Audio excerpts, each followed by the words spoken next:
Well, as only I could do, and you guys that follow the channel regularly know, I killed it. My lovely R7, I killed it. Dead.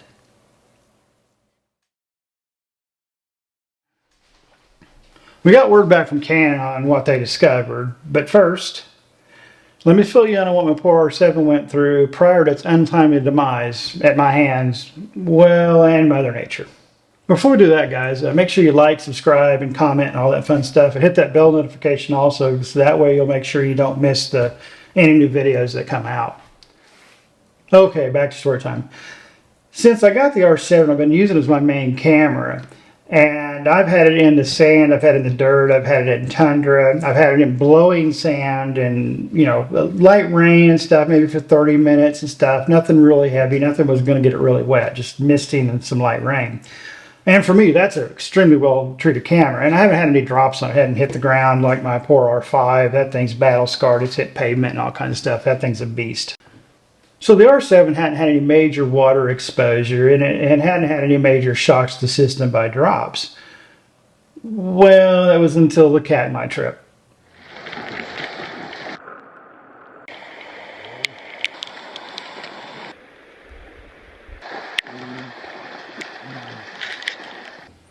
On this trip out to Geographic Harbor, it rained about the entire time we were there, about 5 to 6 hours.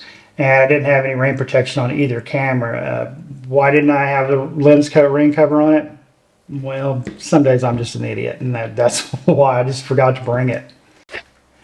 On top of this, in 1912, there was an eruption in Katmai region that left this substance all over the ground called pumice. And that pumice will get in and on everything, and it's a real powdery, abrasive substance. It's really nasty stuff. Now don't get ahead of me here. Let's go through the whole story, what happened on the Katmai trip, and then we'll go through Canon's reasons why they said there's a failure on the camera, and then we'll draw our conclusions from there. On the trip, I was using the R5 camera with the 500 f4 lens, and my uncle was using the R7, the camera we're talking about today, with the RF 100 to 500 lens. And about 3 hours into the trip, he's using the camera, and he said, hey, how do I change the aperture on this camera again? Because remember, he's only been using this camera for a day and a half prior to that day. And he still wasn't completely sure with all the functions on the camera. And so I took it from him and I hit the Q button, and the Q button wouldn't work. Because remember, the way I have that camera set up is I can either change it from the control ring on if I have an RF lens, or I can change it from the Q button on the back of the menu and change it there on the back of the screen. Well, the Q button wouldn't work. And so I was like, oh, this is interesting. So I changed the aperture. Then I got thinking, let me turn this camera off for a second. So I turned it off, let it sit for about 15-20 seconds, turn it back on, Q button worked. And a little bit later, the Q button would stop, and same thing, turn it on, turn it off. It worked.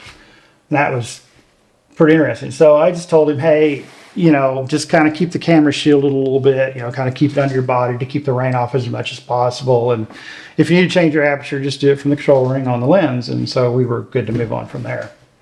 A little bit after this, the R5 started having issues. And the back button focus, the auto detect and the single point started getting stuck because of that pumice. Remember I was talking about the pumice getting everything? It was getting in those buttons on those two.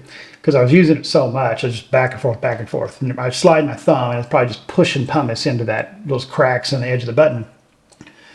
And I had to go back to the eye autofocus. When it stopped working, I could use a single point, and then the other one would unstick and I'd use the other one. But after a while, they both got fully stuck. They were both fully depressed, and they were both on, and they were both competing constantly, and I couldn't make it stop.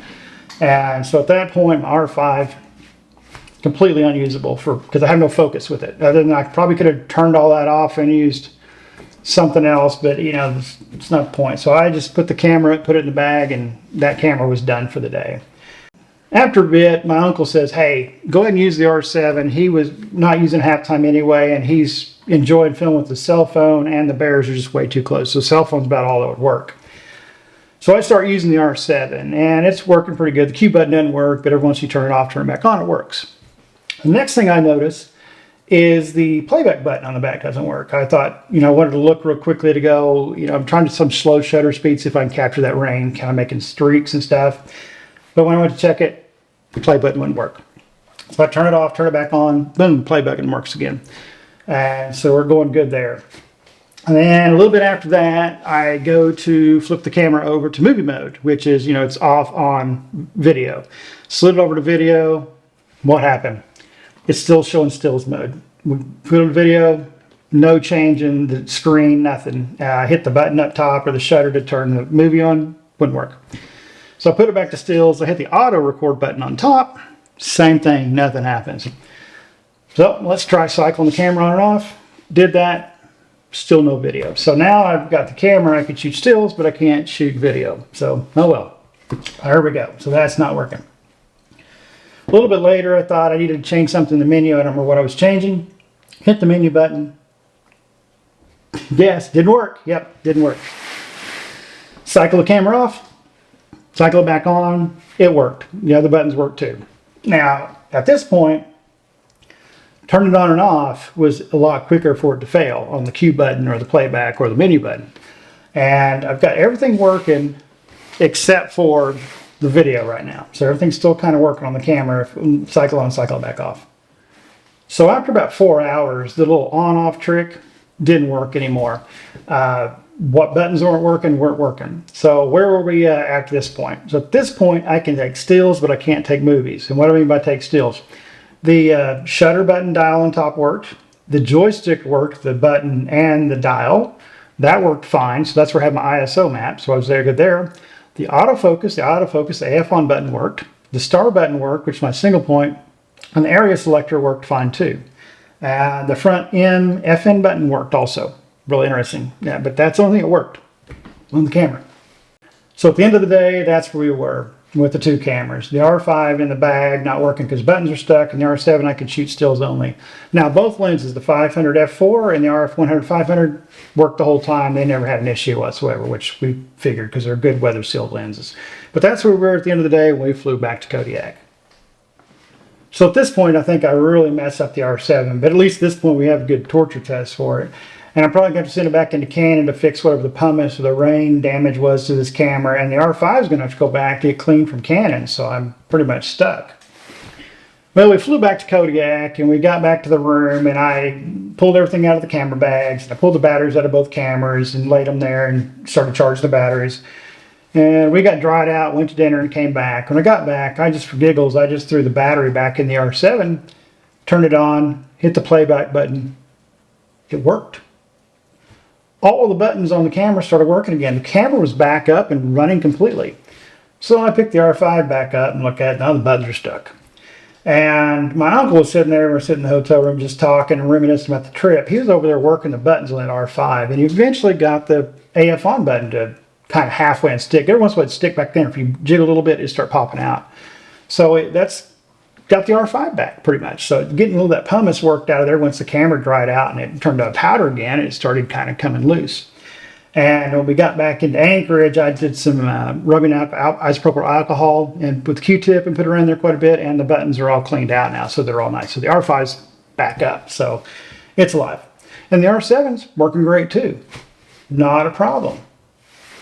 For the rest of the trip, my uncle, for the next 2 weeks, is up here. We ran the R7, the R5, and they both worked flawlessly, just like they were right out of the shop. And not a problem. The R7 worked great. 2 weeks after you left, still working great. Now to that fateful day when everything went sideways. I went down to my truck to get my camera, the R7, out of the truck, out of the bag, to bring up here and put on the tripod to film myself, which I like doing using the R7 because it doesn't have a 30-minute window like the R5 does. And I put it on the tripod, hit the power button, flip it over to power, video, nothing. Nothing powers up, won't power up. Change the battery out, thinking maybe I got a bad battery. Still nothing. I put another battery in, nothing. Plug the power cable into it, nothing. It's dead, won't work, won't power up at all. So I'm like, great. So I take it down to Stewarts, said, hey, this thing's not powering up. My showroom didn't power up. They looked at it and says, okay, we'll ship it off to Canon. And that's where we were at that point. Dead camera, back to Canon, see what they say. Now they know what state the camera's in when I send it off to Canon. What was the verdict from Canon? Well, the first word we get back is PCB failure. So what's PCB failure? Well, that's a circuit board failure. And they said it was due to water damage. I'm thinking this thing worked for 5 weeks after it had any water exposure. It's kind of odd to me that it's fried due to water damage. Then I got to thinking, well, maybe it took that long for whatever water damage I had to finally take effect. Maybe finally it fried after all that. And I'm not going to argue with Canon. They know their cameras. They open up, they see them all the time. And first thing you may ask, is it covered under warranty? Of course not. Any drops or falls from the camera or water damage is not covered under warranty. That's the very first thing it says if you read your Canon warranties. Drops, falls, water, not covered. Next question you may ask, what was the bill? Well, the bill is going to be $600. And that's about right, because motherboard's about, or circuit board's probably about $300. Looked up for the R5, it's about $300. And the service is always $300 from Canon. Anytime you send it off, it's going to cost $300. So I'm okay, all right, I'm out $600 for this thing to be repaired. So go ahead and do it, and let's get her done, let's get her back so I can get to working with it again. About 4 days later, I get a call from the shop. And the guys at the shop said, hey, we just got a fax from Canon. Your camera's going to be covered under warranty. There's no parts that are needed on it. You should have it back soon. And I said, what's wrong with it? And goes, nope, we won't know until we get the repair slip back. I was like, hey, great, awesome. I'm not out $600 now. So 3 days later, got the R7 back. Got my little precious back. So I guess you can get retired. Gonna miss you, little guy. So after you clicked on this video, the main thing you want to know after all this rambling is what actually happened to this R7. Why was it dead? Why would it not power on? Well, let's read what Canon said. So here's what Canon said on the repair slip here. The first thing says, updated estimate. Technician determined camera will not need parts replaced. Camera will need internal connections adjusted. Cover and repair under warranty. No response necessary. Cool. Service details. This is the interesting part. Let me read over here. It's so easy to read than this. It says, your product has been examined. It was found that the power switch was out of position, causing the unit to no longer power on. The back cover was reworked.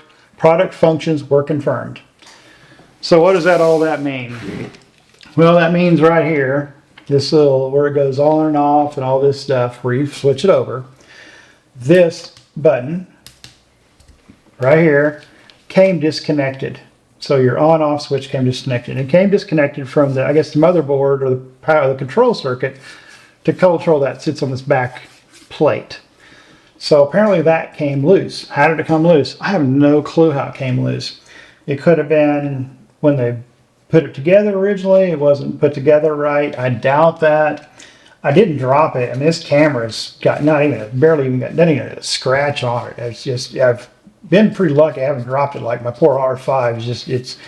I think my R5 is trying to find a camera abuse facility so it can check itself into, because it's gotten beat up bad, and that thing's a tank. It works great.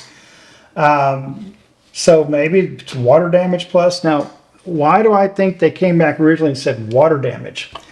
Well, it did get water, because remember all the buttons stopped working, and then they started working again. So it wasn't enough to fry the board. It was enough to affect the functionality of it.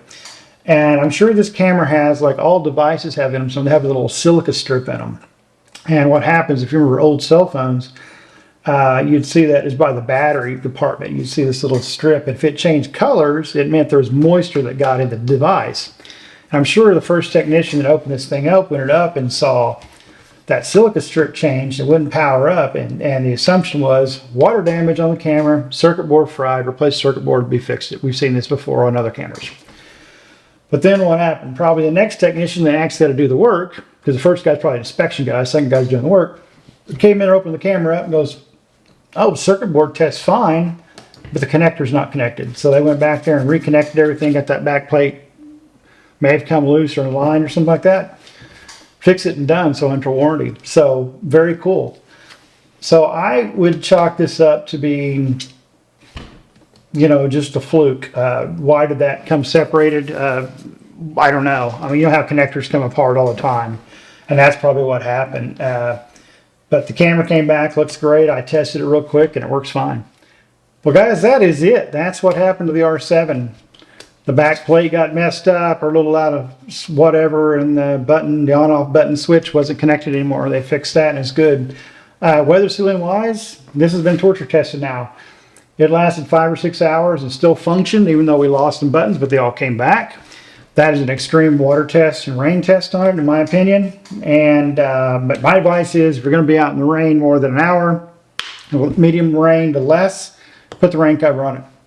It's a heavy downpour, rain cover at all times. It will probably survive. Let's not push it, and I'm not going to push it again.